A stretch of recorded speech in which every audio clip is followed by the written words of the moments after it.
Cape Breton-Richmond. According to the Heart and Stroke Foundation of Canada, Mr. Speaker, up to 80% of premature heart disease and stroke can be prevented, saving lives and millions of dollars in healthcare spending. The NSHA document finding a primary care provider in Nova Scotia, January 2020, reports nearly 47,000 Nova Scotians are still without a family doctor, and this includes just shy of 4,600 people in the Eastern Zone and 418 people in Port Hawkesbury, Lordways, and Isle Madame. This means these constituents do not have access to preventative medicine, such as an annual physical exam and diagnostic tests that a family doctor would perform in order. They're at risk, Mr. Speaker. Is the minister comfortable knowing that thousands of Nova Scotians continue to be without access to medical advice and treatment from a family physician? The Honourable Minister of Health.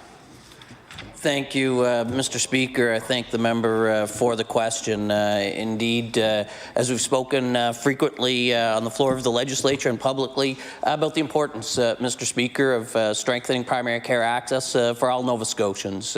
What the member didn't acknowledge in her comments, Mr. Speaker, is that number she cited of about 47,000 Nova Scotians that are still registered to find a family practice. Mr. Speaker, that's about 20% fewer people in Nova Scotia that are registered looking to find a family practice from just over a year earlier. So, Mr. Speaker, the initiatives and the investments we've been making have been having a positive impact. We continue to work with our partners in the Health Authority and Doctors Nova Scotia to find more healthcare providers to meet those very needs that the member has raised on behalf of her constituents. The Honourable Member for Cape Breton-Richmond.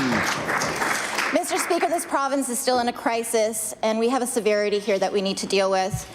8 in 10 cardiac arrests occur at home or in public places, but we know the survival rate doubles with immediate action and access to ERs.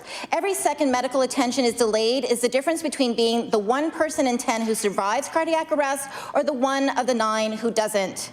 The annual accountability report on emergency departments 2019 states that the St. Anne's Centre ER was closed for the equivalent of 31 days.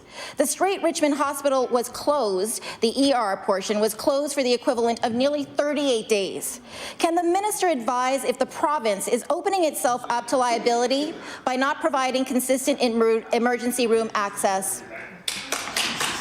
The Honourable Minister of Health. Thank you, Mr. Speaker, and I thank the member for raising the important topic of heart health, Mr. Speaker, particularly as the month of February winds down, a month to recognize and be aware of heart health and heart conditions, Mr. Speaker. As the member referenced about emergency departments, indeed, as we know, and again, have had many conversations on the floor of this legislature, that remains a key area that we are focused on for increasing availability of healthcare providers, not just physicians. In some communities, in fact, Mr. Speaker, it's a nursing coverage that results in the emergency department closures.